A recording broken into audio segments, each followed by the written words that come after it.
జై శ్రీరామ్. శ్రీమాత్రే నమః. శ్రీ గురుభ్యో నమః.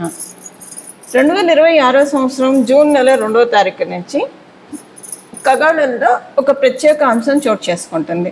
ఈ ప్రత్యేక అంశము దేవగురు అయిన బృహస్పతి ఆయన బంగారు పాదాన్ని తన ఉచ్చ రాశి అయిన కర్కాటక రాశిలోకి బంగారు పాదాన్ని మోపుతున్నారు. కర్కాటక రాశిలో ఆయన సంచారం సంవత్సరం పాటు ఉంటుంది. మళ్ళీ వచ్చే సంవత్సరం జూన్ ఆయన తదుపరి సింహరాశిలోకి ఆయన అడుగు పెడతాడు. ఈ సంవత్సరము గురు భగవానుడు డిసెంబర్ నెలలో అతిచారంలోకి వెళ్తాడు. అతిచారం అంటే సింహరాశిలోకి వస్తారు. ఆ తర్వాత మళ్ళీ కర్కాటక రాశిలోకి వస్తారు. అంటే ఈ సంవత్సరం మనం మొత్తంగా చూసుకుంటే కనుక గురు భగవానుడు అతిచారంలోకి వెళ్ళడం, మళ్ళీ వక్రగతిలోకి వెళ్ళడం, ఇవన్నీ ఉన్నాయి. ఇవన్నీ మళ్ళీ మనము అప్పుడు ప్రత్యేకంగా మాట్లాడుకుందాం. ఆ డిసెంబర్ నెలలో అప్పుడు మళ్ళీ దాని గురించి ఎలాంటి రిజల్ట్స్ ఉంటాయి అనేది మళ్ళీ చేస్తాను. ఓవరాల్గా అసలు గురు భగవానుడు కర్కాటక రాశిలో ఉండడము, తన ఉచ్చ రాశి, అన్ని రాశుల్లోకి ఆయనకి స్పెషల్ రాశులు కొన్ని ఉంటాయి, 3 ఉన్నాయి. అందులో ఆయన స్వక్షేత్రాలను మినహాయిస్తే ఇంకా స్పెషల్ రాశి, ఇంకా ఆయన ప్రత్యేకమైన రాశి ఉచ్చ రాశి కర్కాటక రాశి. ఈ కర్కాటక రాశిలో ఇప్పుడు గురు భగవానుడు సంచారము ద్వాదశ రాశుల వాళ్ళకి, ద్వాదశ లగ్నాల వాళ్ళకి ఎలాంటి మంచి ఫలితాలు ఇవ్వబోతుంది. మళ్ళీ మనకి ఇలాంటి గ్రహస్థితి రావాలంటే, అంటే మళ్ళీ మనకి గురు భగవానుడు కర్కాటక రాశిలోకి రావాలంటే, ఒకసారి కర్కాటక రాశిలో ఆయన సంచారం ముగించిన తర్వాత మళ్ళీ 12 సంవత్సరాలు పడుతుంది. ఈసారి చాలా విశేషాలతో కూడుకొని ఉంది కర్కాటక రాశిలో గురు భగవానుడు సంచారము. అందులో ఇంకొకటి ఏంటంటే శనేశ్వరుడు, శని మహారాజు మీనరాశిలో ఉండడము. మీనరాశి ఆయన స్వక్షేత్రము. ఇప్పుడు రేవతి నక్షత్రంలో శని భగవానుడు సంచారం సాగుతూ ఉంది. 9వ దృష్టితో ఆయన మీనరాశిని చూడడము, ఇదొక స్పెషల్ అంశము. కాలపురుషుడు కుండలిలో వ్యయరాశి మీద ఆయన దృష్టి పెట్టారు. సో ఈ వ్యయరాశి మీద ఆయన దృష్టి పెట్టడము, ఆయన స్వరాశి అవ్వడము, అందులో ఉచ్చరాశిలో ఉండి చూడడము, ఇవన్నీ కూడా చాలా మంచి ఫలితాలని ద్వాదశ రాశుల వాళ్ళకి, ద్వాదశ లగ్నాల వాళ్ళకి కలగజేస్తుంది. కొన్ని రాశుల వాళ్ళకి, కొన్ని లగ్నాల వాళ్ళకి కొంచెం వాటిని అందుకోవడంలో కొంచెం ప్రయత్నం వారు చేయాల్సి ఉంటుంది. అవేంటో మనం చూద్దాము. ఇప్పుడు మొత్తంగా అసలు ద్వాదశ రాశుల వాళ్ళకి, ద్వాదశ లగ్నాల వాళ్ళకి, 27 రాశుల వాళ్ళకి గురు భగవానుడు ఆయన ఉచ్చక్షేత్రమైన కర్కాటక రాశిలో ఉంటూ కాలపురుషుడు కుండలిలో నుంచి చతుర్థ స్థానంలో ఉంటూ ఆయన ఎలాంటి ఫలితాన్ని ప్రసాదిస్తారో చూద్దాము. మనము శ్రీరామచంద్రమూర్తి జన్మజాతకం తీసుకుంటే ఆయన పుట్టినప్పుడు గురు భగవానుడు బృహస్పతి ఆయన ఉచ్చ రాశిలో ఉన్నాడు, కర్కాటక రాశిలో ఉన్నాడు. అలాగే శ్రీకృష్ణ పరమాత్ముడు ఆయన జన్మజాతకం చూసుకుంటే ఆయన జన్మజాతకంలో కూడా గురు భగవానుడు ఉచ్చక్షేత్రంలో ఉన్నాడు, అంటే కర్కాటక రాశిలో ఉన్నాడు. అలా ఇప్పుడు అందరికీ కూడా, అంటే మనందరికీ కూడా ఉచ్చ రాశిలో ఆయన ఉన్నాడు. ఇది ప్రతి ఒక్కళ్ళకి వర్తిస్తుంది. ఇప్పుడు కొంతమంది ఉంటారు అదృష్టవంతులు, వాళ్ళు పుట్టినప్పుడే గురు భగవానుడు కర్కాటక రాశిలో ఉన్నవాళ్ళు. అలా ఇప్పుడు మీరు ఎవరైనా ఉంటే కనుక మీకు ఇంకా చాలా మంచి ఫలితాలు వస్తాయి, అంటే ఎక్కువ ఫలితాలు, రెట్టింపు ఫలితాలు ఉంటాయి. అలా లేకపోయినా కూడా కాలపురుషుడు కుండలిలో ఆయన కర్కాటక రాశిలో సంచారము ద్వాదశ రాశుల వాళ్ళకి, ద్వాదశ లగ్నాల వాళ్ళకి మంచి ఫలితాలని ప్రసాదిస్తుంది. ఈ ఫలితాలు ఏంటి, ఇవన్నీ కూడా ఇప్పుడు మనం 1 by 1 ప్రతి ఒక్క రాశికి విడివిడిగా మాట్లాడుకుందాం. ఇప్పుడు గురు భగవానుడు ఉచ్చ రాశిలో ఆయన ఎలాంటి ఫలితాలు ఇస్తారు అని మనం తెలుసుకోవడానికి ముందుగా కొన్ని ప్రత్యేక మీ జన్మ కుండలిలో కనుక గురు భగవానుడు మీరు పుట్టినప్పుడు కర్కాటక రాశిలో ఉంటే చాలా మంచి ఫలితాన్ని ఇస్తారు. ఎవరికైనా గురు భగవానుడు మకర రాశిలో ఉంటే, అంటే మకర రాశి ఆయన నీచక్షేత్రం, ఇప్పుడు వాళ్ళకి చాలా బాగా ఉంటుంది. అసలు మామూలుగా అయితే మకర రాశి ఆయన నీచ రాశి కాబట్టి ఇప్పుడు చాలా బాగుంటుంది. అంటే ఇక్కడ సమసప్తకాలు అవుతాయి. ఆయన నీచ రాశిలో ఉన్నాడు, మళ్ళీ ఇక్కడ గోచార గురుడు కర్కాటక రాశిలో ఉన్నాడు. సో సమసప్తక స్థితి ఇరుగురు వర్యులకి కూడా చాలా మంచి ఫలితాలని కలగజేస్తుంది. అలాగే కర్కాటక రాశిలో ఉంటే ఇది చాలా మంచిది, ఎందుకంటే జన్మగురుడు మీద గోచార గురుడు సంచారము, ఇది చాలా మంచి ఫలితాలను ఇస్తుంది. అలాగే ఎవరికైనా వృశ్చిక రాశిలో గురు భగవానుడు ఉంటే ఆయన 5వ దృష్టితో చూస్తూ ఉంటారు కాబట్టి మంచి ఫలితాలను ఇస్తుంది. మీన రాశిలో ఎవరికైనా ఉంటే మీనరాశిలో ఉంటే గురు భగవానుడు, అది కూడా చాలా స్పెషల్ ట్రాన్సిట్గా మీకు ఇంకా అంటే కొంతమందికి ఎక్స్ట్రా ఫలితాలు ఉంటాయి, మంచి ఫలితాలు ఎక్కువగా వస్తాయి.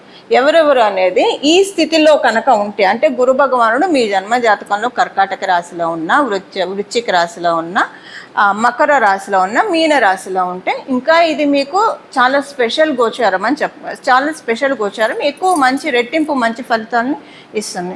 అందున ప్రత్యేకించి మకర రాశిలో గురు భగవానుడు ఎవరికైనా ఉంటే మీరు పుట్టడమే అంటే ఇక్కడ మళ్ళీ క్యాన్సిలేషన్స్ ఉంటాయి. ఇక్కడ కనుక మీకు మంగళతోటి కూడి గురు భగవానుడు ఉంటే కనుక అప్పుడు గురు భగవానుడు ఆయనకు ఉచ్చస్థానం, మంగళకి ఈయన నీచస్థానం కాబట్టి ఈయనకి నీచ భంగం అయిపోతుంది. అప్పుడు మీకు ఇది మీకు నీచలో ఉన్నట్టు కౌంట్ కాదు. ఇంకా ఒకవేళ అలా ఉంటే ఇంకా మంచిది. అలా ఎవరికైనా ఉంటే కనుక మంగళ జూపిటర్ కనుక మకర రాశిలో ఉంటే ఈ ట్రాన్సిట్ చాలా బాగా ఉంటుంది. అలా లేదు ఉత్తగా జూపిటరే ఉన్నారు అనుకోండి, ఉత్తగా గురు భగవానుడే ఉన్నాడు అనుకోండి మకర రాశిలో, ఇంకే ప్లానెట్స్ ఉన్నా కౌంట్లోకి రాదు. మంగళ ఉంటేనే ఆయనకి ఇక్కడ క్యాన్సిలేషన్ అవుతుంది. ఒకవేళ జూపిటర్ రెట్రోగ్రేషన్లో ఉన్నా కూడా ఆయన ఉచ్చ స్థానంలోనే ఉన్నట్టు కన్సిడర్ అవుతుంది మకర రాశిలో. అసలు మామూలుగా ఇదంతా లేకుండా జూపిటర్ కనుక గురు భగవానుడు కనుక మకర రాశిలో ఉంటే ఇది ఇంకా స్పెషల్ ట్రాన్సిట్ అవుతుంది. మీరు మీ జన్మ జాతకంలో కనుక గురు భగవానుడు మకర రాశిలో ఉంటే మీరు గురుబలం లేకుండా పుట్టారు కాబట్టి ఇప్పుడు మీరు దాన్ని మళ్ళీ వచ్చే 12 సంవత్సరాల వరకు ప్రొటెక్ట్ చేసుకోవడానికి అవకాశం ఉంటుంది. దానికోసం ఈ సంవత్సరం మొత్తం కూడా గురు భగవానుడు ఆరాధన చేస్తే చాలా మంచి ఫలితాలు ఉంటాయి. ఇప్పుడు నేను చెప్పిన ఈ ప్రత్యేక గ్రహస్థితిలో ఉన్న వాళ్ళ మటుకే కాదండి, మనందరికీ కూడా మళ్ళీ 12 సంవత్సరాల వరకు కూడా మనం గురుబలాన్ని సెక్యూర్ చేసుకోవడానికి, గురుబలాన్ని భద్రపరచుకోవడానికి ఇప్పుడు ఆహార నిల్వలు చేసుకుంటే మనకి డబ్బు నిల్వలు చేసుకుంటాం, ఆహార నిల్వలు చేసుకుంటాము, సేవింగ్స్ చేసుకుంటాము. ఇవన్నీ మనం మెటీరియల్గా చేసేది. మనం అకల్ట్గా ఏం చేస్తున్నాము, స్పిరిచువల్గా ఏం చేస్తున్నాము, మనం చేసే ప్రతి మంచి పని కూడా మనకి గురుబలాన్ని యాడ్ చేస్తూ ఉంటుంది. ఈ సంవత్సరం ఎంత ఎప్పుడు మంచి పనులు చేస్తూ ఉండాలి. ఈ సంవత్సరం ఎంత వీలైతే అంత మంచి పనులు చేస్తూ ఉంటే కనుక గురుబలం ఆటోమేటిక్గా యాడ్ అయిపోతుంది. మీరు గురుతత్వం కల దేవీ దేవతని పూజించినా పూజించకపోయినా కూడా మానవ సేవ మాధవ సేవ అన్న చందాన మీరు ఉన్నవాళ్ళైతే మీరు ఎప్పుడు గురుబలంతో ఉన్నవాళ్ళే. ఇప్పుడు ఇంకా దాన్ని చేస్తే కనుక ఇంకా మంచి ఫలితాన్ని చూడొచ్చు. సో ఇలా మనం అందరం కూడా 12 సంవత్సరాల వరకు గురుబలాన్ని సెక్యూర్ చేసుకోవడానికి this is the right time undoubtedly. ఇప్పుడు మనం విడివిడిగా ప్రతి ఒక్క రాశి వాళ్ళకి గురు భగవానుడు ఎలాంటి ఫలితాలను ప్రసాదిస్తాడు అన్న విషయాన్ని చూద్దాం. వృషభ రాశి వృషభ లగ్నంలో పుట్టిన వాళ్ళకి మీకు 3వ స్థానంలో ఆయన సంచారం చేస్తూ ఉన్నారు. మీ సిబ్లింగ్స్ తోటి మీకు యంగర్ సిబ్లింగ్స్ ఉంటే కనుక వాళ్ళకి ఇది మంచి పీరియడ్, వాళ్ళతోటి మీకు మంచి సంబంధాలు ఉంటాయి. ఒకటి ఏంటంటే కొంచెం జర్నీస్లో మీకు అనుకోకుండా ఏదన్నా ఒకటి తప్పిపోతుంది. అరే ఇది ఒకవేళ ఇలా అయ్యి ఉంటే ఎలా ఉండేది అని, ఏదో బలం నన్ను కాపాడింది, ఏదో దైవిక శక్తి మమ్మల్ని కాపాడింది అని అనుకునే పీరియడ్ ఇది. ఒక రకంగా మంచిది, మీరు భయపడకండి ఈ విషయానికి. ఎందుకంటే ఇది ఇంకొక టైంలో జరిగితే సేవింగ్ అనేది కష్టమవుతుంది. అంటే అసలు మీకు ఏమీ జరగదు కానీ చాలా పెద్ద దాంట్లోంచి బయటపడ్డామని అయితే అనుకుంటారు. ఇలాగన్నా ఉండొచ్చు. లేదా కమ్యూనికేషన్స్ విషయంలో ఏదో పెద్దది మీ మీద అభాండం వచ్చినట్టే అనిపించి కానిపోతుంది. త్రుటిలో అంటే ఉప్పను ఉద్దేశిస్తే ఎలా వెళ్ళిపోతున్నా అలా వెళ్ళిపోతుంది. కానీ కొంచెం టెన్షన్ పడతారు. ఇప్పుడు రోడ్డు మీద వెళ్తుంటే ఏదన్నా వస్తూ ఉంటే ఒకసారి మన మీదకి వస్తుంటే భయం ఉంటుంది. కానీ మనకేం కాకపోతే అమ్మయ్య భగవంతుడా రక్షించామని అనుకుంటాను, థ్యాంక్ గాడ్ అని అనుకుంటారు ఇంగ్లీష్లో. అది ఎలానో అదన్నా ఉంటుంది. లేదా కమ్యూనికేషన్స్ ఏంటి మీ మీద అసలు మీరు కారణం లేకుండా మీ మీద పడుతుంది ఏంటి అని అనుకున్నది త్రుటిలో తప్పిపోతుంది. ఈ రెండిట్లో ఏదన్నా చూస్తారు. But this is for good. అంటే మీకు గురుబలం అప్లై అవుతుందని చెప్పడానికి ఇండికేషన్ మీకు ఇది. వృషభ రాశి వాళ్ళకి, వృషభ లగ్నంలో పుట్టిన వాళ్ళకి ఇలాంటి సంఘటన జరిగితే ఇండికేషన్. దీనివల్ల ఏమవుతుంది, మీకు ఒకవేళ అవివాహితులైతే వివాహం జరుగుతుంది. వివాహితులు మీ దంపతుల మధ్య సరైన సంయోజ్యలేక మీరు ఇబ్బంది పడుతూ ఉన్నా, లేదా అటెన్షన్ మీ స్పౌస్ అటెన్షన్ మీ మీద లేదని మీరు ఇబ్బంది పడుతున్నా, ఇప్పుడు అది గ్రాప్ చేసుకోవడానికి అవకాశం ఉంటుంది. మీరు బిజినెస్ చేసే వాళ్ళైతే కనుక చాలా కూల్గా మీ బిజినెస్ చేసుకుంటారు, ప్రశాంతంగా చేసుకుంటారు. ఈ సంవత్సరం కూడా మీకు చాలా ప్రశాంతంగా అనిపిస్తుంది. అలాగే డబ్బులు నిల్వలు బాగా ఉంటాయి. అంటే సేవింగ్స్కి అవకాశం చాలా చక్కగా ఉంటుంది. ముందు ఏంటంటే మీకు అర్థమయ్యేది సేవింగ్స్ మీ జన్మజాతకం బలంగా ఉంటే సేవింగ్స్కి అవకాశం ఉంటుంది. ఒకవేళ మీ జన్మజాతకం బలం లేకపోతే కనుక అప్పులు చేసే అవసరం రాదు. ఏంటి ఎంత ఖర్చు వస్తే అంత డబ్బులు వస్తున్నాయి, ఎలా రూట్ అవుతున్నాయో కూడా మీకు అర్థం కాదు. అంటే భగవంతుడు ఇప్పుడు మీకు కావచ్చు, మీ ఇంట్లో వాళ్ళకి ఏదో ఒక సోర్స్ ద్వారా డబ్బుల్ని పంపిస్తాడు. ఓన్లీ జీవితం అంతా ఇలానే ఉంటే బాగుండు, ఒక ఖర్చు వస్తే వచ్చింది, దాన్ని సడన్గా ఒక్కొక్కసారి ఖర్చులు వస్తాయి, కానీ దాన్ని తీయడానికి డబ్బులు ఉండవు. అప్పుడు అప్పో సొప్పో చేయడానికి పరిగెత్తుతాం. అలా లేకుండా ఖర్చు వచ్చినప్పుడు ఏదో ఒక రకంగా మనకి డబ్బులు సమకూడితే కనుక అది కూడా మన డబ్బులే, మళ్ళీ ఎవరికి జమ వేయక్కర్లేదు. అలాంటిది అయితే ప్రశాంతంగా ఉంటుంది కదా, అలాంటి పీరియడ్. ఒకటే ఒక విషయము, వృషభ రాశి వృషభ లగ్నంలో పుట్టిన వాళ్ళు ఒక్క విషయాన్ని మీరు డైజెస్ట్ చేసుకోవాలి. అది తప్పదు, యాక్సెప్ట్ చేయాలి. ఎందుకంటే మీకు ఈ సంవత్సరము ఒక అవమానం జరుగుతుంది. అవమానం ఎందుకు జరుగుతుందంటే గురు భగవానుడు ఏంటంటే ఏదైనా ఒక పెద్ద ప్రాబ్లంని చిన్నగా తీసేస్తాడు. మీకు రాబోయే రోజుల్లో ఏదైనా పెద్ద ప్రాబ్లం రాకుండా ఇప్పుడు ఈ అవమానంతో తీసేస్తాడు. ఇది కొంచెం అందరికీ అందరిలో కొంచెం పల్చన పడ్డట్టు అనిపిస్తుంది, బాధ అనిపిస్తుంది. ఒక వారం 10 రోజులు దీని గురించి సఫర్ అవుతారు. కానీ మీరు ఇక్కడ క్యాలిక్యులేట్ చేయాల్సింది ఏంటంటే చాలా పెద్ద గండం నుంచి మిమ్మల్ని తప్పించడానికి ఈ అవమానం జరిగింది. మీరు అవమానం జరిగితేనే సంతోషపడాలి, ఎందుకంటే చాలా పెద్ద గండం నుంచి మీరు తప్పించుకోబోతున్నారు కాబట్టి అవమానం జరిగింది. తర్వాత నార్మల్గానే ఉంటుంది. మీకు ఈ అవమానం వల్ల మళ్ళీ మీ రెస్పెక్ట్ డ్యామేజ్ అవ్వడం అలా ఏమి ఉండదు. ఒక 1 వీక్ 10 డేస్ మటుకు మీకు డైజెస్ట్ చేసుకోవడానికి టైం పడుతుంది, కొంచెం జరుగుతుంది. కానీ ఆ తర్వాత మీకు చాలా బాగా ఉంటుంది. ఒకటి ఏదన్నా బాధపడుతున్నామన్నా, దుఃఖపడుతున్నామన్నా, కష్టపడుతుంటే మనం పాపం కరిగిపోతుందని అర్థం. అక్కడ ఎన్నో జన్మల నుంచి మనం ఎన్నో జన్మలు ఎత్తాం. ఇప్పుడు ఇది అక్కడి నుంచి ఏమేం కర్మలు చేసుకొచ్చామో మనకు తెలియదు, అది కరిగిపోతుందని అర్థము. అంటే మనకున్న ఖర్చులన్నీ తగ్గిపోతున్నాయని అర్థము.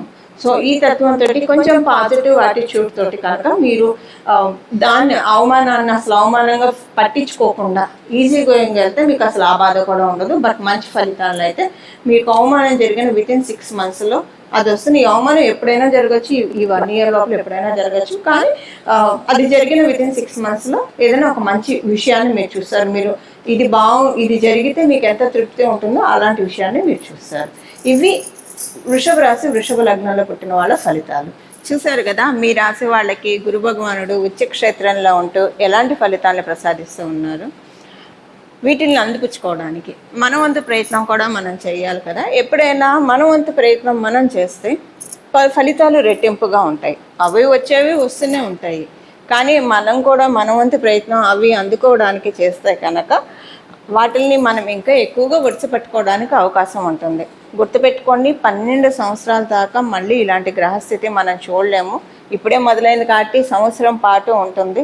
ఈ సంవత్సరం పాటు ఉన్న గురు భగవానుడు ఉచ్చ స్థితిని మనం అందరం ఎలా మొత్తంగా తీసుకోవాలి, అంటే ఎలా మనం దాన్ని సద్వినియోగం చేసుకోవాలి, ఒడిసి పట్టుకోవాలంటే పరిహారం చేయాలి. ఏం పరిహారం చేస్తే కనుక మనము దీన్ని సద్వినియోగం చేసుకున్న వాళ్ళం అవుతాము, అది ఇప్పుడు చూద్దాము.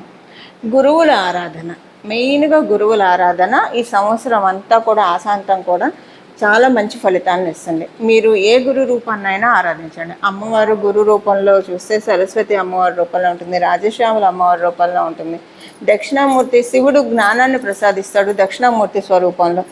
శ్రీ గురు దక్షిణామూర్తి స్వామివారిని ఆరాధించవచ్చు, దత్తాత్రేయ స్వామివారిని ఆరాధించవచ్చు, రాఘవేంద్ర స్వామి వారిని ఆరాధించవచ్చు.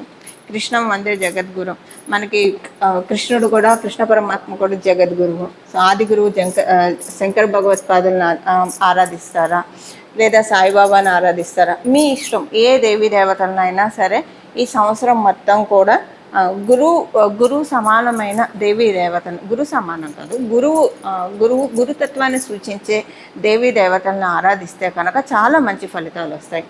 ఇప్పుడు ఒక వారం ఏంటంటే, అందుకే మనకి గోచారంలో గ్రహస్థితులు తిరుగుతూ ఉంటాయి. ఎందుకంటే సపోజ్ ఎవరైనా పుట్టినప్పుడు వాళ్ళకి గురుబలం లేదనుకోండి, ఎగ్జాంపుల్కి గురుబలం లేకపోతే కనుక జీవితంలో చాలా ఇబ్బందులు ఉంటాయి. అంటే లక్ మనకి కావాలంటే గురుబలం ఉండాలి. ఇది వీళ్ళ అదృష్టవంతులు వీళ్ళకి అన్నీ అలా అయిపోతూ ఉన్నాయంటే గురుబలం ఉంటే అవుతుంది. ఇలా గురుబలం అందరికీ దొరకకపోయినా భగవంతుడు అవ్యాజ కరుణామూర్తి కాబట్టి ప్రతి సంవత్సరం కూడా గోచారంలో వచ్చే ఇలాంటి స్థితిగతుల వల్ల మన జన్మజాతకంలో గురుబలం ఉంటే దాన్ని ద్విగుణీకృతం చేసుకోవడానికి, ఒకవేళ జన్మజాతకంలో గురుబలం లేకపోతే దీనిని పెంపొందించుకోవడానికి మరియు దాన్ని తీసుకోవడానికి, గురుబలాన్ని మనం తీసుకోవడానికి, అబ్జర్వ్ చేసుకోవడానికి ఇది చాలా సరైన అవకాశం. ద్వాదశ రాశుల వాళ్ళకి, ద్వాదశ లగ్నాల వాళ్ళకి, 27 నక్షత్రాల వాళ్ళకి కూడా. అందువల్ల గురుతత్వాన్ని సూచించే దేవీ దేవతల్ని ఈ సంవత్సరం మొత్తం కూడా ఆరాధిస్తే చాలా మంచిది. ప్రతిరోజు కూడా ఉదయాన్నే నిద్ర లేస్తుంది మనం ఇక్కడ తల మీద చేపెట్టుకొని వందే గురు పదద్వంద్వం, వందే గురు పదద్వంద్వం, వందే గురు పదద్వంద్వం అనే నామాన్ని ఉచ్చరిస్తూ లేవడము. అంటే ఇక్కడ మనకి గురు పాదకులు ఉంటాయి శిరస్సు మీద, అందుకే మనకి ఇది చాలా పవిత్రమైన స్థానం. ఇక్కడ ఈ స్థానం పవిత్రమైన స్థానం. ఉదయాన్నే లేస్తూనే ఇలాగా వందే గురు పదద్వంద్వం అని ఎప్పుడైతే మనం చెప్పుకుంటూ ఉంటామో, అంటే దీని అర్థం ఏంటి? గురువు యొక్క ఈ రెండు గురువు యొక్క పాదాలకి శిరస్సు ఉంచి ప్రణామం చేస్తూ ఉన్నానని చెప్పి ఈ మంత్రం యొక్క అర్థం. ఇలా ఉదయాన్నే అనుకుంటూ లేవడం వల్ల మన జన్మజాతకంలో గురుబలం పెరుగుతుంది. మీరు అదృష్టవంతులయ్యి మీ జన్మజాతకంలో గురుబలం ఉంటే ఇది ఇంకా యాడెడ్ అడ్వాంటేజ్ అవుతుంది. ఇప్పుడు ఇలా మనం గురుబలాన్ని పెంపొందించుకొని మన జీవితాన్ని ఉన్నంతలో అదృష్టవంతంగా మార్చుకోవడానికి చక్కటి సదావకాశాన్ని గోచారంలో బృహస్పతి ప్రసాదిస్తూ ఉన్నాడు. గోచారంలో బృహస్పతికి అన్ని ప్లానెట్స్ కూడా చాలా భక్తితో ఆరాధిస్తాము. ఇంకా గురు భగవానుడు అంటే అత్యంత భక్తి శ్రద్ధలు కనుక గురు భగవానుడి పాదాలకి శిరస్సు ఉంచి ప్రణామం చేస్తూ మనందరికీ కూడా సన్మంగళాలు మన జీవితంలో కలగాలని చెప్పి మనస్ఫూర్తిగా కోరుకుంటూ మంగళం. నమో భగవతే వాసుదేవాయ.